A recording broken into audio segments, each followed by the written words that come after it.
70대 이상 어르신들께 먼저 단도직입적으로 말씀드립니다. 밤마다 소변 보러 일어나는 습관, 절대 가볍게 보시면 안 됩니다. 저는 진료실에서 매일 봅니다. 그저 잠이 깨서 화장실 가는 것뿐 일하던 분이 어느 날 갑자기 뇌경색으로 쓰러져 응급실로 실려오는 장면을 말입니다. 제가 평생 잊지 못하는 환자분이 한 분 계십니다. 김철수 어르신, 74세였습니다. 평소 산책도 즐기시고 큰 병원 한 번 안 가본 분이셨습니다. 늘 제게 이렇게 말씀하셨습니다. 선생님, 밤에 두세 번 소변 보는 건 나이 들면 다 그렇지요? 그날도 저는 그 질문을 들었습니다. 그리고 불과 보름 뒤 보호자에게서 전화가 왔습니다. 선생님, 아버지가 새벽에 화장실 가다 쓰러지셨어요. 말을 못하세요. 뇌경색이었습니다. 오른쪽 팔다리는 움직이지 않았고 말씀도 어눌해졌습니다. 그분은 침대에 누운 채 제 손을 잡고 이렇게 말씀하셨습니다. 그날 그냥 잠들 걸 그랬어요. 저는 그 눈빛을 아직도 잊지 못합니다. 후회와 두려움이 섞인 눈빛이었습니다. 70대 이상 어르신이라면 이 이야기가 남의 일이 아닙니다. 밤중에 일어나 화장실로 가는 그 몇 걸음 사이에 뇌혈관에는 치명적인 변화가 일어납니다. 이 사실을 병원에서도 주변에서도 제대로 알려주지 않습니다. 그래서 더 위험합니다. 지금 이 글을 보시는 분께 부탁드립니다. 끝까지 읽을 마음이 있으시면 댓글에 기대 두 글자만 남기십시오. 저는 의사로서 왜 이 사소한 습관이 뇌경색으로 이어지는지, 그리고 어떻게 막아야 하는지 분명히 말씀드릴 생각입니다. 다음 부분에서는 밤소변이 단순한 방광 문제가 아니라는 점을 정확히 짚어드리겠습니다. 모르고 넘기면 정말로 인생이 달라집니다. 많은 어르신들께서 이렇게 말씀하십니다. 선생님, 밤에 소변 보는 건 방광이 약해져서 그런 거지요? 나이 들면 신장이 예전 같지 않아서 그렇지요? 하지만 저는 의사로서 분명히 말씀드립니다. 70대 이후의 야간뇨는 단순한 배뇨 문제가 아닌 경우가 매우 많습니다. 진료실에서 매일 봅니다. 뇌와 혈관에서 먼저 보내는 경고 신호인 경우가 생각보다 훨씬 많습니다. 밤에 자다가 소변이 마려워 깨는 이유는 여러 가지가 있습니다. 문제는 그 이유를 대부분 잘못 알고 있다는 데 있습니다. 많은 분들이 물을 많이 마셔서 그렇다, 전립선 때문이라고만 생각하고 그냥 넘깁니다. 그런데 실제로는 자율신경과 혈압 조절 기능이 이미 흔들리고 있는 경우가 많습니다. 특히 70대 이상에서는 밤에 누워 있을 때와 갑자기 일어설 때 혈압 변화가 큽니다. 낮에는 괜찮다가 밤만 되면 소변이 잦아지는 분들, 새벽에 꼭 한두 번 이상 깨는 분들, 화장실 다녀온 뒤에 심장이 두근거리거나 어지러운 분들, 이건 몸이 보내는 분명한 신호입니다. 제 환자분 중에 이런 분이 계셨습니다. 76세 박만석 어르신이었습니다. 낮에는 멀쩡한데 밤마다 꼭 두 번씩 소변을 보러 가셨습니다. 보호자분은 아버지가 물을 너무 좋아하셔서요 라고 하셨지요. 하지만 검사해보니 문제는 방광이 아니라 밤에 혈압이 과하게 떨어졌다가 다시 치솟는 불안정한 상태였습니다. 쉽게 말해 뇌로 가는 혈류가 밤마다 흔들리고 있었던 겁니다. 이 상태가 무서운 이유는 통증이 거의 없다는 점입니다. 피가 잠깐 덜 가도 아프지 않습니다. 대신 조용히 서서히 뇌를 괴롭힙니다. 그래서 저는 야간뇨를 소리 없는 경보음이라고 부릅니다. 울리긴 울리는데 대부분 못 알아듣는 경보입니다. 특히 새벽 시간대는 뇌경색이 가장 잘 생기는 시간입니다. 혈액은 끈적해지고 혈압 조절은 느려지고 거기에 갑작스러운 기리까지 겹치면 위험이 커집니다. 이 세 가지가 동시에 겹치는 대표적인 행동이 바로 밤중 화장실입니다. 다음 부분에서는 이 일이 몸속에서 실제로 어떻게 벌어지는지 아주 쉬운 비유로 설명드리겠습니다. 왜 하필 밤이고 왜 하필 그 순간인지 그림이 그려지듯 말씀드리겠습니다. 이제부터는 어려운 의학 용어는 하나도 쓰지 않겠습니다. 70대 이상 어르신들께서 딱 한 장면만 떠올리시면 됩니다. 아주 오래된 집입니다. 우리 몸을 50년 넘게 쓴 오래된 집이라고 생각해 보십시오. 뇌는 안방이고 혈관은 그 집 전체에 물을 보내는 수도관입니다. 젊을 때는 수도관이 새 것이라 물이 잘 흐르지요. 그런데 70대가 되면 이야기가 달라집니다. 관 안쪽에 녹이 슬고 찌꺼기가 붙고 관 자체도 탄력이 없어집니다. 저는 진료실에서 매일 이런 낡은 수도관을 보고 있습니다. 밤에 주무시고 있을 때는 이 집이 조용합니다. 물도 거의 안 씁니다. 수도 압력도 낮아집니다. 이 상태가 바로 잠든 상태입니다. 문제는 여기서 갑자기 벌어집니다. 소변이 마려워서 벌떡 일어나는 순간입니다. 이건 마치 한밤중에 아무도 쓰지 않던 수도관에 갑자기 최고 압력으로 물을 확 틀어버리는 것과 같습니다. 낡은 수도관이 그 충격을 견딜 수 있을까요? 관이 약한 곳은 순간적으로 막히거나 더 심하면 안쪽에서 덩어리가 떨어져 나갑니다. 그 덩어리가 물길을 막아버리면 어떻게 될까요? 그 순간 안방으로 가야 할 물이 끊깁니다. 이게 바로 뇌경색이 생기는 모습입니다. 어르신들께서 밤에 일어나 화장실로 가실 때 몸 안에서는 세 가지 일이 동시에 벌어집니다. 첫째, 잠에서 깨며 혈압이 갑자기 변합니다. 둘째, 다리로 피가 쏠리면서 뇌로 가는 피가 잠깐 줄어듭니다. 셋째, 혈액은 새벽에 가장 끈적한 상태입니다. 이 세 가지는 따로 보면 큰일이 아닐 수 있습니다. 하지만 동시에 겹치면 이야기가 완전히 달라집니다. 저는 이걸 낡은 집에 동시에 폭우, 정전, 단수까지 오는 상황이라고 설명합니다. 하나만 와도 힘든데 한꺼번에 오면 집이 버티질 못합니다. 특히 밤에 소변을 보고 다시 눕는 순간도 위험합니다. 급하게 다시 누우면서 혈압이 또 한 번 흔들립니다. 어르신들 중에 화장실 다녀오면 심장이 쿵 내려앉는 느낌이 있다고 하시는 분들 계십니다. 이건 느낌이 아니라 실제로 몸에서 벌어지는 일입니다. 더 무서운 점은 이 과정에서 거의 통증이 없다는 겁니다. 수도관 안에서 물길이 막혀도 집 안에서는 소리가 안 들릴 수 있습니다. 그래서 사람들은 별일 없네 하고 넘어갑니다.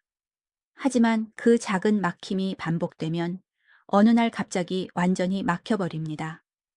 그날이 바로 쓰러지는 날입니다. 제가 의사로서 가장 안타까운 건 그땐 아무 증상이 없었어요. 라는 말을 너무 많이 듣는다는 겁니다. 야간뇨는 증상이 아니라 이미 구조가 약해졌다는 표시일 수 있습니다. 다음 부분에서는 이런 상황에서도 어르신들이 잘못 믿고 있는 상식들을 하나씩 짚어드리겠습니다. 특히 이건 몸에 좋다고 믿고 계신 행동 중 오히려 위험을 키우는 것들을 분명히 말씀드리겠습니다. 이쯤 되면 많은 어르신들께서 이렇게 말씀하십니다. 선생님, 그래도 밤에 소변 나오는 건 몸이 아직 잘 돌아간다는 증거 아닌가요? 물을 많이 마셔서 노폐물이 빠져나가는 거라 들었습니다. 저는 이 말씀을 진료실에서 하루에도 몇 번씩 듣습니다. 그리고 그때마다 마음이 무겁습니다. 왜냐하면 바로 그 믿음 때문에 위험한 상태를 놓치는 분들이 너무 많기 때문입니다. 첫 번째 잘못된 상식은 이것입니다. 밤에 소변을 자주 보면 신장이 건강하다. 아닙니다. 특히 70대 이상에서는 그렇지 않습니다. 젊을 때는 몸이 스스로 조절을 잘합니다. 하지만 나이가 들면 밤에는 오히려 소변이 줄어야 정상입니다. 밤새도록 소변이 만들어진다는 건 몸의 조절 장치가 제대로 작동하지 않고 있다는 뜻입니다. 저는 이걸 집 안에 있는 수도꼭지가 밤새도록 혼자 새고 있는 상태라고 설명합니다. 두 번째는 자기 전까지 물을 충분히 마셔야 건강하다는 생각입니다. 물은 분명히 중요합니다. 하지만 시간대가 문제입니다. 자기 직전에 물을 많이 마시면 밤에 몸은 쉬지 못합니다. 쉬어야 할 시간에 계속 일을 시키는 겁니다. 특히 심장과 혈관, 뇌 입장에서는 큰 부담입니다. 제 환자분 중에 건강을 위해 일부러 자기 전 큰 컵 두세 잔씩 드시던 분이 계셨습니다. 결국 밤중 기립성 어지럼으로 쓰러지셨습니다. 세 번째는 약과 건강식품에 대한 오해입니다. 이 약 먹으면 밤 소변 줄어든다더라. 이 건강즙이 신장에 좋다더라. 어르신들께서 제일 억울해 하시는 부분입니다. 돈 들여 챙겨 드셨는데 오히려 증상이 더 심해진 경우를 저는 너무 많이 봤습니다. 어떤 제품은 소변을 억지로 참게 만들고 어떤 약은 혈압을 더 불안정하게 만듭니다. 겉으로는 소변이 줄어든 것 같아도 속에서는 더 위험해지는 경우가 있습니다. 네 번째는 밤에 깨는 김에 조금 움직이는 게 좋다는 생각입니다. 이건 정말 위험합니다. 밤중에 일어나 스트레칭을 하거나 방을 한 바퀴 도는 분들 계십니다. 저는 이런 행동을 보면 바로 말립니다. 그 시간대의 몸은 이미 균형이 깨지기 쉬운 상태입니다. 괜히 움직였다가 혈압이 확 흔들리면 그 순간이 바로 사고 순간이 될 수 있습니다. 마지막으로 가장 무서운 오해가 있습니다. 나는 괜찮다. 남들 다 그렇다. 이 말은 진료실에서 가장 자주 듣는 말이자 가장 위험한 말입니다. 뇌경색은 예고장을 보내지 않습니다. 대신 이런 작은 신호를 먼저 보냅니다.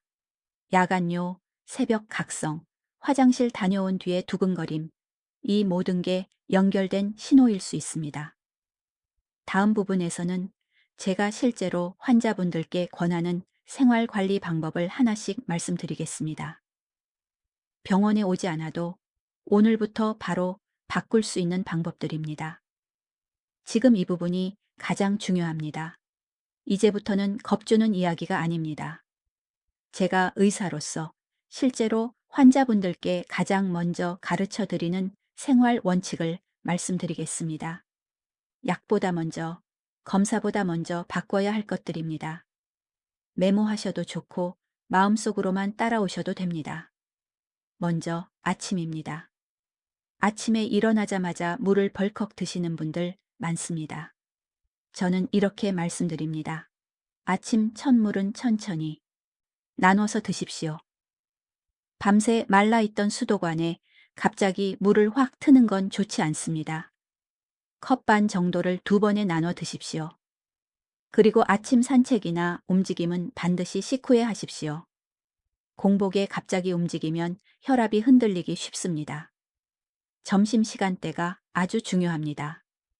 낮에 충분히 드셔야 밤이 편해집니다. 물도, 국도, 과일도 이 시간대에 집중하십시오. 저는 환자분들께 물은 낮에 저축하고 밤에는 쓰지 말라고 비유합니다. 점심 이후부터는 조금씩이 원칙입니다. 한 번에 많이 마시지 마시고 목이 마를 때 입을 적시는 정도로 하십시오. 저녁 식사는 반드시 가볍게 하셔야 합니다. 짜게 드시면 밤에 몸이 물을 붙잡으려고 합니다. 그러면 소변이 늘어납니다. 국물은 반만, 젓갈은 줄이십시오. 특히 저녁 늦게 과일을 드시는 분들 꼭 고치셔야 합니다. 과일은 건강식이지만 밤에는 당과 수분이 동시에 부담이 됩니다. 저는 과일은 해 뜰 때 먹는 음식이라고 말씀드립니다. 이제 가장 중요한 시간, 자기 전입니다. 잠들기 2시간 전부터는 물을 일부러 마시지 마십시오. 약을 드셔야 한다면 최소한의 물로 드십시오. 그리고 화장실은 억지로 여러 번 가지 마십시오.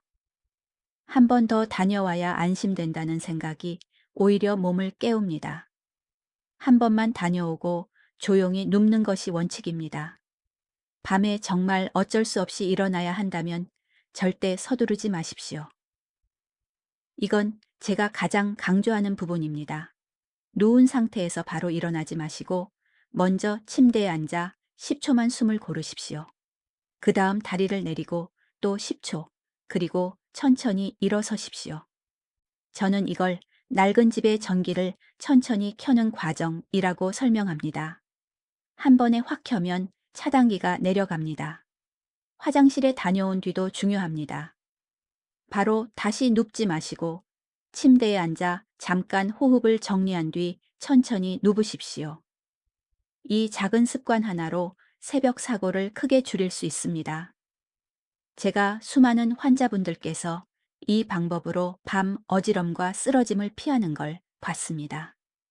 마지막으로 꼭 드리고 싶은 말씀입니다. 야간요를 참는 것이 목표가 아닙니다. 몸의 리듬을 다시 낮으로 돌려놓는 것이 목표입니다. 낮에 활동하고 낮에 먹고 밤에는 쉬게 하는 것. 이것이 뇌혈관을 지키는 가장 기본적인 방법입니다. 다음 부분에서는 지금까지의 이야기를 정리하며 마음을 놓으셔도 되는 이유를 말씀드리겠습니다. 아직 늦지 않았다는 이야기 꼭 전해드리고 싶습니다. 여기까지 읽으신 어르신들께 의사로서 진심으로 말씀드립니다. 지금 이 글을 보고 계신다는 것 자체가 이미 늦지 않았다는 증거입니다. 저는 진료실에서 늘 두 종류의 환자분을 만납니다. 왜 아무도 미리 말해주지 않았느냐고 우시는 분, 그리고 미리 알았더라면 살 수 있었겠다고 하시는 분입니다. 오늘 이 글을 보신 분들은 두 번째가 되지 않으셔도 됩니다. 나이 드는 것은 병이 아닙니다. 나이 들면 오래 버텨온 훈장입니다. 다만 오래 쓴 몸은 예전과 다른 방식으로 다루어야 합니다. 밤에 소변 보러 일어나는 습관도 마찬가지입니다. 참으라는 말이 아닙니다. 무서워하라는 말도 아닙니다. 몸이 보내는 신호를 읽고 순서를 바꾸라는 말씀입니다. 저는 의사로서 어르신들께서 침대에서 스스로 일어나고 스스로 걷고 스스로 화장실 가실 수 있는 시간을 하루라도 더 지켜드리고 싶습니다. 뇌경색은 단 한 번으로 인생을 바꿔놓을 수 있습니다. 하지만 예방은 아주 작은 습관에서 시작됩니다. 오늘 밤부터만 바뀌어도 충분합니다. 혹시 마음이 불안하셨다면 이제는 조금 놓으셔도 됩니다. 지금까지 말씀드린 내용은 특별한 약도 비싼 치료도 아닙니다. 누구나 할 수 있는 생활의 방향 조정입니다. 저는 수많은 환자분들께서 이 방법으로 다시 밤을 편안히 보내는 걸 봤습니다. 진료실에서 매일 봅니다. 이 글을 보시고, 아, 이건 우리 남편 이야기다. 어머니가 꼭 봐야겠다는 생각이 드셨다면 말로 설명하지 마십시오. 그냥 이 글을 그대로 보내주십시오. 가족에게 잔소리로 들릴 말도 의사의 말로 들리면 지켜집니다. 마지막으로 부탁 하나만 드리겠습니다. 오늘부터 실천하실 마음이 있으시면 댓글에 숫자 1만 남겨주십시오. 혼자가 아니라는 걸 아는 것만으로도 몸은 더 잘 회복합니다. 저는 의사로서 앞으로도 여러분 편에 서겠습니다. 오늘 밤 무사히 주무시길 진심으로 바랍니다.